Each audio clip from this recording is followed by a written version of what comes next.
दोस्तों नमस्कार।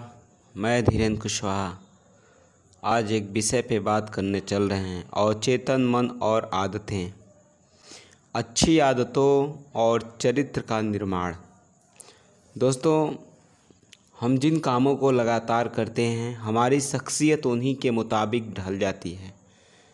श्रेष्ठता किसी एक काम से नहीं बल्कि एक समुचित आदत के नतीजे के तौर पर हासिल होती है। अरस्तू ने ऐसा कहा है। हम सभी सफल जीवन जीने के लिए पैदा हुए हैं, मगर हमारी आदतें और माहौल हमें असफलता की ओर ले जाते हैं। हमारा जन्म जीत के लिए हुआ है, मगर हम इस ढंग से ढल गए हैं कि हारना सीख लिया है। हम अक्सर ऐसी बातें सुनते हैं, उस आदमी की किस्मत अच्छी है, मिट्टी छूता है तो सोना बन जाता है, या फिर वह बदकिस्मत है, वह कुछ भी छुए मिट्टी हो जाती है। यह सच नहीं है। अगर आप जांचे परखें तो पाएंगे कि जाने या अनजाने सफलता लोग अपने हर काम से सही कदम उठा रहे हैं, जबकि हारने वाले लोग बार बार एक ही गलती दोहरा रहे हैं। याद रखें, प्रैक्टिस से पूर्णता नहीं आती, बल्कि सिर्फ परफेक्ट प्रैक्टिस से पूर्णता आती है। प्रैक्टिस बार बार किए जाने वाले हर काम को अस्थायी बना देती है। कुछ लोग अपनी गलतियों की प्रैक्टिस करते रहते हैं और वे उसी से पूर्णता यानी परफेक्शन हासिल कर लेते हैं। वे गलतियां करने में माहिर हो जाते हैं और गलतियां उनसे खुद ब खुद होने लगती है। पेशेवर लोग अपना काम आसानी से इसलिए कर जाते हैं क्योंकि उन्हें उस काम में पूरी महारत हासिल कर ली होती है। बहुत से लोग काम सिर्फ तरक्की को दिमाग में रख कर करते हैं, लेकिन जिनकी अच्छा काम करने की आदत बन जाती है, तरक्की के असली हकदार वही हैं। किसी चीज़ की आदत डालना खेती करने के समान है। इसमें समय लगना है। एक आदत दूसरी आदत को जन्म देती है। अंतः प्रेरणा एक व्यक्ति से काम शुरू कराती है। प्रेरणा उसे सही राह पर बनाए रखती है और आदत की वजह से काम खुद ब खुद हो जाता है। संकट के समय भी साहस दिखाना, लालच के समय आत्मसंयम दिखाना, दुख की घड़ी आने पर भी खुश रहना, निराश समय होने पर चरित्र दिखाना और बाधाओं में भी अवसर की तलाश करना, ये गुण सिर्फ संयोग या किस्मत से नहीं आते, बल्कि ये तो शारीरिक और मानसिक रूप से की गई लगातार प्रैक्टिस का नतीजा है। कठिनाई के सामने आने पर हमारा व्यवहार हमारी प्रैक्टिस के मुताबिक हो जाती है, सकारात्मक या नकारात्मक होगा। हम छोटे छोटे कामों में सोचकर कायरता और बेईमानी दिखाते हैं कि जब बड़े काम करने होंगे तब उन्हें सही ढंग से करेंगे, मगर ऐसा हो नहीं पाता क्योंकि हमने अच्छे गुणों की प्रैक्टिस की ही नहीं है। जब हम खुद को एक बार झूठे बोलने की छूट दे दिए तो अगली बार झूठ बोलना थोड़ा और आसान हो जाता है, तीसरी बार थोड़ा और फिर यह एक आदत सी बन जाती है। सफलता की फिलॉसफी है कायम रहे और संयम रखें। जो काम करना चाहिए उसे करते रहो और जो काम नहीं करना चाहिए उसे तब तक बचते रहो जब तक उससे बचते रहना हमारी आदत नहीं बन जाती। इंसान की फितरत है कि वह दिमाग से कम और दिल से ज़्यादा काम लेता है। ईमानदारी और निष्ठा हमारी प्रैक्टिस और यकीन का नतीजा होते हैं। लंबे समय तक किया जाने वाला हर काम हमारे व्यक्तित्व का हिस्सा बन जाता है और आदत भी। ईमानदारी बरतने वाला इंसान हमेशा पहली बार झूठ बोलने पर पकड़ा जाता है, और जबकि किसी ने झूठ बोलने की ही प्रैक्टिस की हो तो वह पहली बार सच बोलने पर पकड़ा जाता है। खुद से और दूसरों से ईमानदारी या बेईमानी बरतना दोनों ही आदतें बन जाती हैं अब यह फैसला हमें करना है कि हम इनमें से किस चीज़ की प्रैक्टिस करेंगे।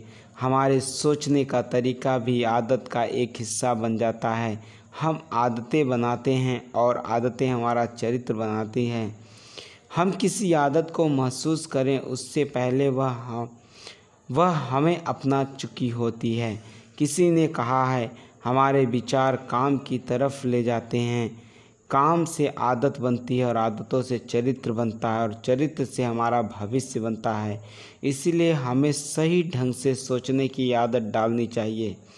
अच्छी आदतें डालें। Form good habits. हमारा ज़्यादातर व्यवहार आदतन होता है। यह बिना सोचे समझे अपनी आप होता रहता है। चरित्र हमारी आदतों का मिला जुला रूप होता है। अच्छी आदतों वाला इंसान अच्छे चरित्र वाला माना जाता है। ठीक इसी तरह बुरी आदतों वाला इंसान बुरी चरित्र वाला माना जाता है। आदतें तर्क और समझदारी से कई ज़्यादा शक्तिशाली होती हैं। आदतें शुरू में इतनी मामूली लगती हैं कि आप ध्यान नहीं देते, बाद में इतनी मजबूत हो जाती हैं कि उनसे छुटकारा मिलना मुश्किल होता है। आदतों का विकास या तो अनजाने में होता है या फिर निश्चयपूर्वक। यदि हमने सोच समझकर आदतें बनाने का फैसला नहीं किया तो अनजाने में बुरी आदतें का शिकार बन जाएंगे। हम आदतें कैसे बनाते हैं? How do we form habits? किसी काम को बार बार करने से उससे करना हमारी आदत बन जाती है। हम काम करके ही सीखते हैं। साहस भरा व्यवहार करने से हम साहस सीखते हैं। ईमानदारी और निष्पक्षता की प्रैक्टिस से हम इन गुणों को अपना लेते हैं और इनकी लगातार प्रैक्टिस करने से हम इनमें निपुणता हासिल कर लेते हैं। इसी तरह जब हम बेईमानी, गलत व्यवहार या अनुशासन की कमी जैसे बुरी आदतों की प्रैक्टिस करते हैं तो उन्हीं में निपुण हो जाते हैं। हमारा नज़रिया हमारी आदत बन जाती है और हम वैसा ही व्यवहार करने लगते हैं। वे हमारी सोच बन जाते हैं और फिर हमारे व्यवहार की दिशा निर्धारित करने लगते हैं। आदी होना यानी कंडीशनिंग। किसी चीज़ का आदी बन जाना एक मनोवैज्ञानिक प्रक्रिया है यानी साइकोलॉजिकल प्रोसेस है। इसकी वजह से हम एक दूसरे से जुड़ी कहीं खास ढंग से घटनाओं के आदी बन जाते हैं। इसका एक मशहूर उदाहरण पाव्लोव द्वारा कुत्तों पर किया गया प्रयोग है। रूसी वैज्ञानिक पाव्लोव कुत्तों को खाना खिलाते समय घंटी बजाया करते थे। खाना देखने पर कुत्ते के मुंह में लार भर आती थी। पाव्लोव अपना प्रयोग कुछ समय तक दोहराते रहे। उसके बाद उन्होंने घंटी तो बजाई पर खाना नहीं परोसा, पर कुत्तों के मुंह में लार भर आई, क्योंकि वे घंटी बजाने के साथ खाना पाने के आदी हो चुका था। हमारे अधिकतर व्यवहार चीज़ों या माहौल का आदी बन जाने का नतीजा होते हैं। हमारा माहौल और मीडिया हमें लगातार कुछ चीज़ें का अभ्यास या आदी बनाते रहते हैं। नतीजे के तौर पर हम रोबोट की तरह व्यवहार करने लगते हैं। इसीलिए हमें स्वयं को अच्छी चीज़ों का आदी बनाना चाहिए। यदि हम किसी चीज़ को सही ढंग से करना चाहते हैं तो यह खुद ब खुद होनी चाहिए। यदि हम कोई सही चीज़ सचेत ढंग से करना चाहते हैं तो वास्तव में उसे सही तरीके से नहीं कर पाएंगे। इसका मतलब यह है कि हमें उसकी आदत बनानी पड़ेगी। जब मैं मार्शल आर्ट का स्टूडेंट था तो मैंने गौर किया कि ब्लैक बेल्ट होल्डर भी गुस्सा मारने और वार रोकने जैसे साधारण एक्शन की प्रैक्टिस कर रहे थे, ताकि जब उन्हें इन कलाओं की ज़रूरत पड़े तो वे इनका प्रयोग बहुत स्वाभाविक रूप से कर सकें। पेशेवर लोगों किसी काम को आसानी से इसलिए कर लेते हैं कि वे अपने काम की बुनियादी चीज़ों में माहिर हो चुके होते हैं।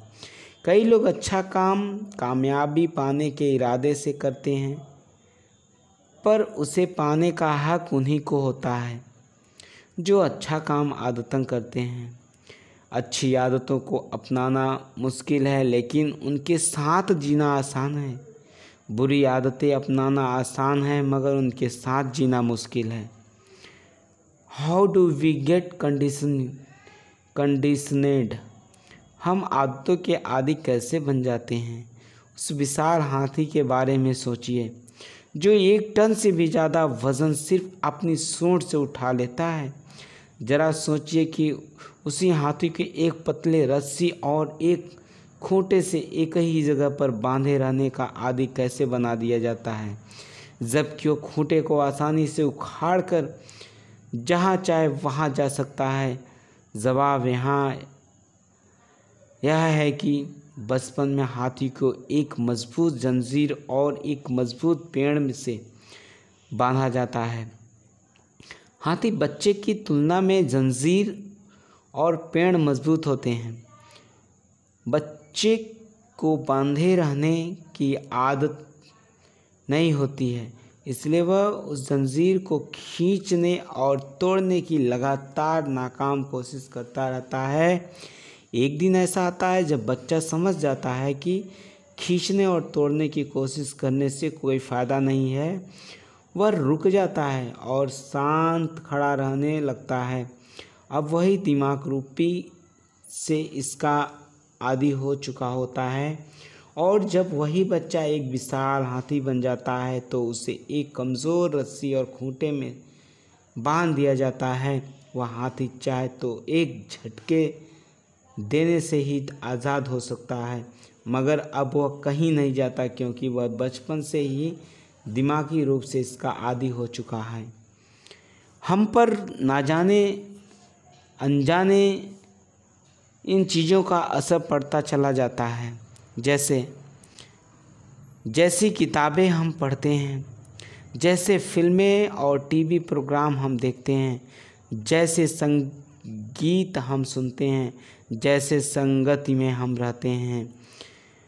गाड़ी चलाते समय अगर हम एक ही धुन बहुत दिनों तक सुनते हैं और दिन में टेप रिकॉर्ड ख़राब हो जाए तो अंदाज़ लगाइए कि हम कौन सी धुन गुनगुना रहे होंगे। पागलपन की परिभाषा यह है कि एक ही काम को बार बार किया जाना, लेकिन हर बार अलग नतीजे की उम्मीद रखना। अगर आप वही करते हैं जो आप करते रहे हैं, तो आपको वही मिलेगा जो आपको मिलता रहा है। आदतों को बदलने में सबसे मुश्किल बात यह होती है कि जो चीज़ें काम नहीं कर रही हैं उसे कैसे भुलाया जाए और उनके बदले अच्छी आदतों को कैसे अपनाया जाए। गीगो का सिद्धांत प्रिंसिपल ऑफ गीगो का सिद्धांत कहता है, कंप्यूटर का गीगो यानी गार्बेज इन गार्बेज आउट सिद्धांत कहता है, गलत अंदर डालिए गलत बाहर आएगा, सही अंदर डालिए सही बाहर आएगा, अच्छा डालिए अच्छा बाहर आएगा। हम जितना डराते हैं उतना ही निकालते हैं, यानी हम जितना डालते हैं उतना ही निकालते हैं। हमारा अवचेतन मन भेदभाव नहीं करता। हम जो कुछ भी अपने अवचेतन मन में डालेंगे वह उसे स्वीकार कर लेगा और वही बातें हमारे व्यवहार में उतारेगी। टेलीविज़न ने हमारे नैतिक मूल्यों, सोचने के ढंग और संस्कृति पर काफ़ी हद तक अच्छा या बुरा असर डाला है। जहां उसने हमें बहुत सी अच्छी और फ़ायदेमंद सूचनाएं दी हैं, वहीं यहाँ हमारी रुचियों और घटियापन भी लाया है। इनसे हमारी नैतिकता का भ्रष्ट किया है और बच्चों में अपराध प्रवृत्ति को बढ़ावा है। 18 साल की उम्र तक बच्चे टेलीविज़न पर हिस्सा के लगभग 2 लाख 2 लाख सीन देख चुके होते हैं। विज्ञापन दाता अपने दर्शकों को प्रभावित करने में माहिर होते हैं। किसी भी बड़ी घटना के दौरान कंपनियां 30 सेकंड के विज्ञापन के लिए लगभग $10 लाख खर्च करती हैं। यकीनन उन्हें इसका फ़ायदा मिलता है। हम किसी खास ब्रांड के सॉफ्ट ड्रिंक या टूथपेस्ट का विज्ञापन देखकर सुपरमार्केट से उसी को खरीद लाते हैं। दरअसल हम सॉफ्ट ड्रिंक को नहीं बल्कि उस ब्रांड को खरीदते हैं, क्योंकि इसके लिए हमारे दिमाग में उसी ढंग से ढाला गया है और हम वैसा ही व्यवहार करते हैं। जब हम टीवी देखते हैं या रेडियो पर कोई विज्ञापन सुनते हैं तो हमारा चेतन मन उस पर भले ही ना गौर कर रहा हो, लेकिन हमारा अवचेतन मन खुला होता है और हम प्राप्त होने वाली हर उस चीज़ को स्वीकार कर रहे होते हैं। क्या आपने कभी किसी टीवी से बहस की है? जाहिर सी बात है, नहीं। जब हम पिक्चर देखते हैं तो हंसते हैं और रोते भी हैं, क्योंकि हमारे अंदर डाला गया भावनात्मक इनपुट भावनात्मक आउटपुट के रूप में फ़ौरन बाहर आता है। इनपुट को बदलने पर आउटपुट अपने आप बदल जाता है। चेतन और अवचेतन मन। हमारे चेतन मन के पास सोचने की शक्ति है। यह स्वीकार कर सकता है और अस्वीकार भी, मगर अवचेतन मन सिर्फ स्वीकार करता है। यह इनपुट को लेकर कोई भेदभाव नहीं करता। अगर हम अपने मन में डर, शंका, नफरत के भाव भरे हो तो हमारे आत्मसुझाव इन सभी भावों को सक्रिय बनाकर वास्तव में बदल देंगे। हमारा अवचेतन मन एक डाटा बैकअप की तरह है, अवचेतन मन एक गाड़ी की तरह है और चेतन मन एक ड्राइवर की तरह है। इन दोनों में से अवचेतन मन ज़्यादा शक्तिशाली है, जबकि शक्तिशाली है। शक्ति तो गाड़ी में ही होती है। यह अलग बात है कि उसका कंट्रोल ड्राइवर के पास होता है। अवचेतन मन हमें फ़ायदा पहुंचा सकता है और नुकसान भी। उसमें सोचने समझने की क्षमता नहीं होती है। अगर हम सफल नहीं हैं तो हमारे अवचेतन मन को नए और सही तरीके से दोबारा प्रोग्राम करना पड़ेगा। अवचेतन मन एक बगीचे की तरह है। इसे कोई परवाह नहीं है कि आप कैसे पौधे लगाते हैं। यह निरपेक्ष नेचुरल है। इसकी अपनी कोई इच्छा नहीं है। अगर आप अच्छे बीज बोएंगे तो आपको बगीचा सुंदर होगा, नहीं तो घास फूस से भर जाएगा। मैं तो एक और कदम आगे बढ़कर कहूँगा कि अगर आप अच्छे बीज बोएंगे तभी तो तब भी घास फूस उग ही आएंगे। इसलिए उन्हें उखाड़ फेंक कर सिलसिला लगातार जारी रहना चाहिए। इंसान का दिमाग भी ऐसा ही होता है। याद रखिए, सही और गलत विचार हमारे मन में एक साथ नहीं रह सकते। हमें अपने अवचेतन मन को इस तरह ढालने की ज़रूरत है कि वह हमें सही रास्ते पर ले जा सके। दोस्तों, अगर ये बातें अच्छी लगी हो तो इस ऑडियो और वीडियो को आगे शेयर करिएगा और चैनल को लाइक करिएगा और सब्सक्राइब करना मत भूलिएगा। थैंक यू दोस्तों, नमस्कार।